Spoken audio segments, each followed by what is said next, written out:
آج مت چلاؤ، تم کو ہم سے کچھ مدد نہیں ملے گی۔ میری آیتیں تم کو پڑھ پڑھ کر سنائی جاتی تھی اور تم الٹے پاؤں پھر پھر جاتے تھے، ان سے سرکشی کرتے، گویا ایک قصہ گو کو چھوڑ کر چلے جاتے تھے۔ کیا انہوں نے اس کلام میں غور نہیں کیا؟ یا ان کے پاس کوئی ایسی چیز آئی ہے جو ان کے اگلے باپ دادوں کے پاس نہیں آئی تھی؟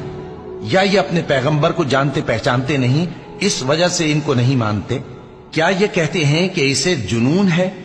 نہیں، بلکہ وہ ان کے پاس حق کو لے کر آئے ہیں، اور ان میں سے اکثر حق کو ناپسند کرتے ہیں۔ اور اگر معبود برحق ان کی خواہشوں پر چلنے لگے تو آسمان اور زمین اور جو ان میں ہیں سب درہم برہم ہو جائیں۔ بلکہ ہم نے ان کے پاس ان کی نصیحت کی کتاب پہنچا دی ہے، اور یہ اپنی کتاب نصیحت سے منہ پھیر رہے ہیں۔ کیا تم ان سے تبلیغ کے صلے میں کچھ مال مانگتے ہو؟ تو تمہارے پروردگار کا دیا ہوا مال